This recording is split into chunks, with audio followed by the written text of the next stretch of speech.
So we're here with Courtenay Taylor. She is the voice of Jack from Mass Effect and the sole survivor from Fallout. And what else? Sole survivor from Fallout 4. I am Hex in Skylanders. I'm OK K.O. on OK K.O. Let's Be Heroes on Cartoon Network. I have a hair in my face. I have Amanda Holiday in Destiny and Starla on regular show. Okay. On Cartoon Network as well. And I've played Ada Wong a few times for Resident Evil. Okay. So what brings you here to beautiful Tupelo, Mississippi? Beautiful Tupelo, Mississippi. Elvis, of course. Elvis, yes. Of course. Peanut butter and banana sandwiches. Mm-hmm. I have been to Memphis, and I needed to come full circle. Well, we're from Memphis. Nice. Yeah, so I spent a lot of time at Graceland. We're used to the Memphis the tourism and everything. So, how did you get into voice acting? I got into voice acting because I was going to school. I went to theater school, and I was also managing a boxing gym, and I had vocal cord nodes from yelling at my boxing clients. And I went to audition for a theater school in New York, and the guy said, "You have a terrible voice. You'll never do theater. You can't project." And so I went back to my classes and was very upset. And one of my teachers said, "You should try voiceover," and I didn't even know what that was. And so I went, and she hooked me up with the class, and I went and took the class, and I was like, this is the best thing I've ever done in my life, and I loved it from the get-go. And I just decided that it was what I wanted to do as much as I could. And so I ended up moving to Los Angeles to pursue it full time. Okay. So you boxed? I did. Oh, how many fights did you have? I had 4, and then I sparred a lot. I was more like sparring. I trained for Golden Gloves, but I didn't actually. So after this, we're going to let her hit Ryan as hard as she can? That's fine. I have no problem hitting people. It's it's one of the things I think that comes in handy in voiceover, especially for video games, is knowing how to take a punch. So we actually spoke to Steven Russell last year at Fallout. Yeah. When he was talking about Fallout 4. Did you have any experience talking with him or anything? Or no, I've never met him.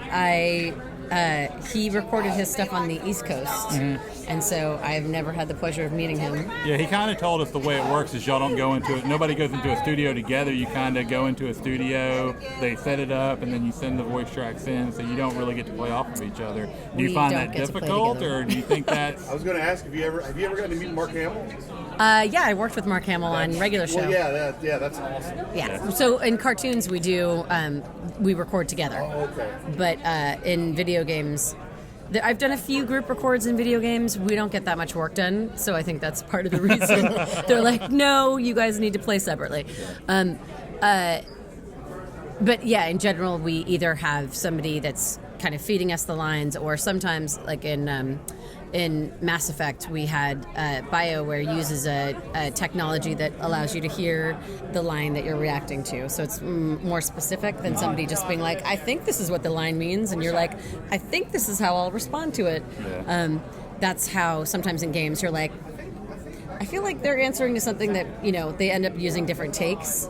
And so I love it when they actually have the recorded material that you're, but... So you play one of my favorite characters of all time in Mass Effect. Paula Abdul in American Idol?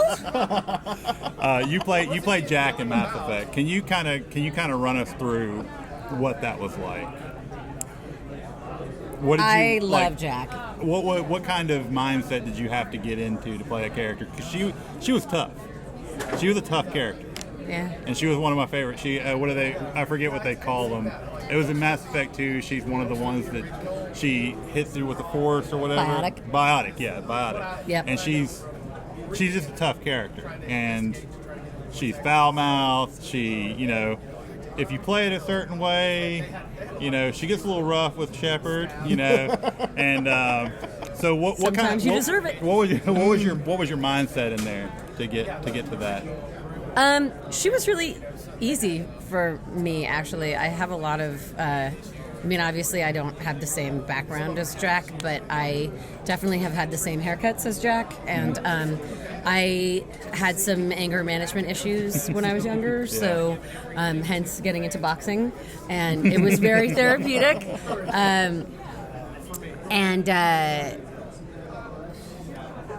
It wasn't hard. I mean, I feel like she had a great backstory to work with, and that I do have. She is a, hard shell soft center. Mm-hmm.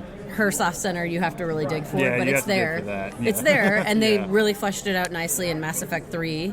They, gave her another dimension, and she shows love, but in her own sort of gruff way.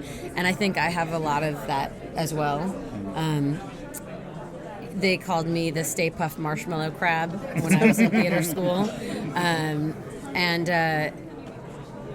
She was completely relatable to me, and I think she's actually completely relatable to a lot of people because I have so much feedback on her of all the characters that I've played. She really resonates, and I think she represents a sort of non-traditional beauty and a sort of a sexuality that's, it's non-binary, and she's just a person reacting to the things in her immediate surroundings. She's very in the moment, and so that made her easier for me because I definitely have that as well. Yeah. Like, I've had to train myself to not say the first thing that comes to my mouth. So I learned that late in life. Exactly. Some of us learn it later than others. So what would you say is your favorite role that you ever did? Like, and talk us through, I guess, why that was your favorite role. It's so hard to say like favorite because it's not just like these are lollipop flavors. Do you like lemon, cherry, or grape? There's so many different scenarios that come into doing different kinds of voice work. So Jack was like the easiest for me as far as like just picking up that character and being like, this is me. Uncensored. What was hard was doing Resident Evil 6. Okay. I did face cap for Ada Wong, but I didn't do the motion capture. Someone else did the motion capture. So the difficulty came not in the actual characterization of her. It came in the actual technical difficulty of playing in opposition to what somebody else has already established on screen and being able to pick the line up and do the face, but in the reverse of what the mocap actor was doing, right?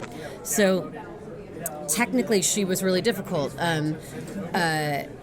I loved working on Fallout 4 because I got to be this main character that I got to peek into sort of the life of the video game, where with Jack or other characters, Amanda Holiday or Juhani that I've played, I jump in sort of into the story, whereas they built that story with Nora starting and ending it, because she's the main character, and to have 2 years of kind of being able to experience how games are written and getting to go to Bethesda and see what they were doing, how they were making that game.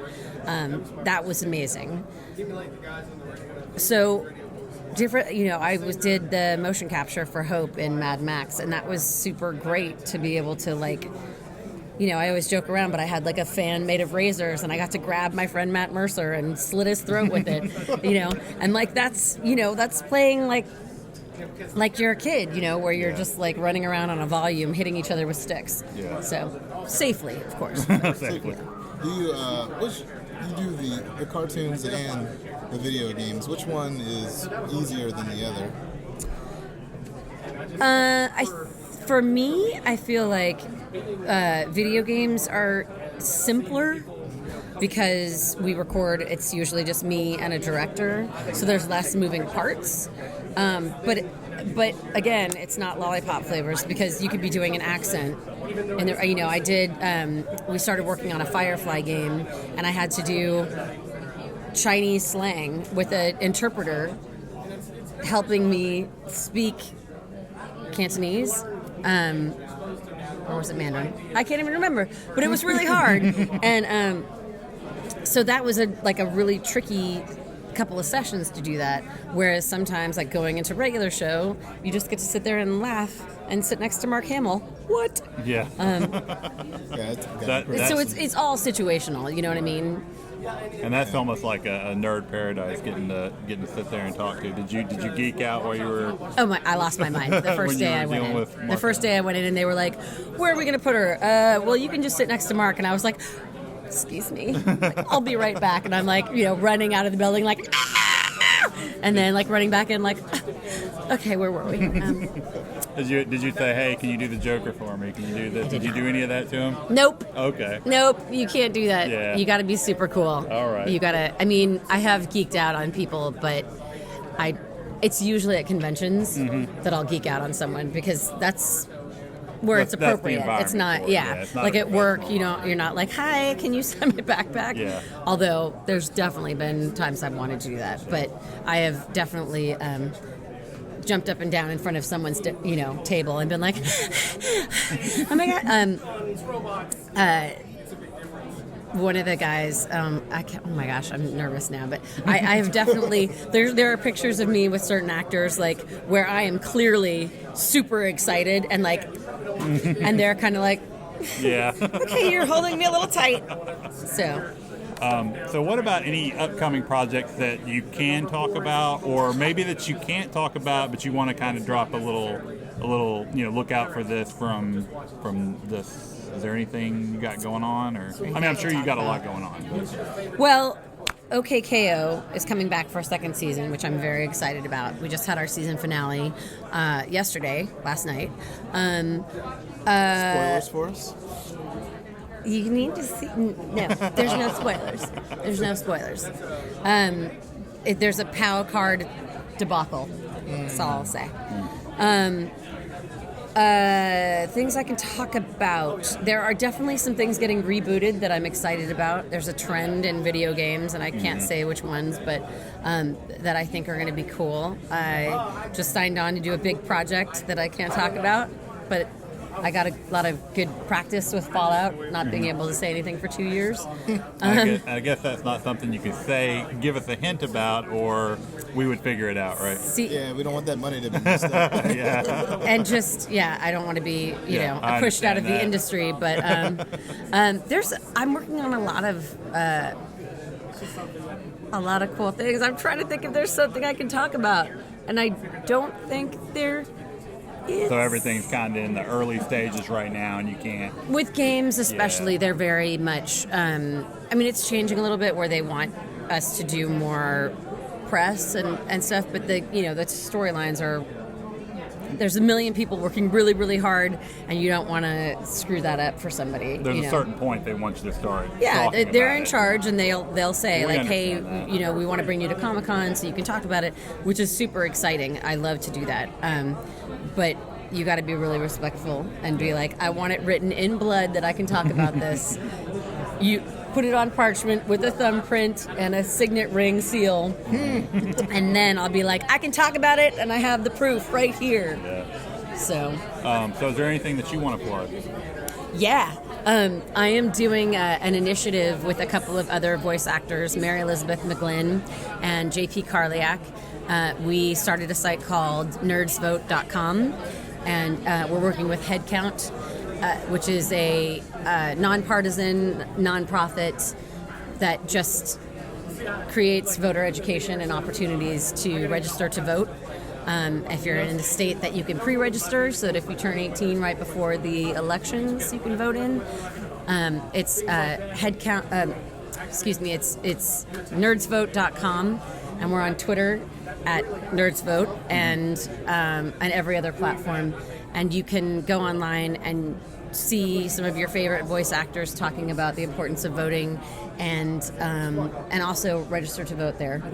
So it's so easy now. You can actually register on your phone. It takes under 2 minutes. So back in the old days, you had to go to the post office and get a piece of parchment and a quill. And now you can just go right here and be like, look, I just registered to vote in Mississippi. No, I did not. It's crazy what you can do on phones. Exactly. And as it's, our civic duty, and we really just want to make sure that people, and especially in the convention environment, all these young people who have the ability to really change the course of the future are ready, willing, able, and outfitted, with knowledge so that they can do that. So we're really excited about that. It's just getting off the ground. There's going to be more and more information, and we'll be doing things at conventions. You can also go online there and see who's going to be at conventions. Steve Bloom is doing it as well, and a bunch of other fancy people. So you can go to a convention and get registered to vote by Steve Bloom. Wow. What? Pretty sweet. Wolverine! He'll come out with his razor claws and a pen and be like, here, I will register. I don't think he can actually register you, but he will get you registered. So, Well, is there anything else you'd like to say? thank you for being awesome hosts here in Mississippi. I have had excellent food, and I really have enjoyed being at Tupelo Titancon, and thanks for stopping by. Well, thanks for letting us stop by and talk to you. Thank you. Absolutely, much. my pleasure. And thank you to HeroShot Media.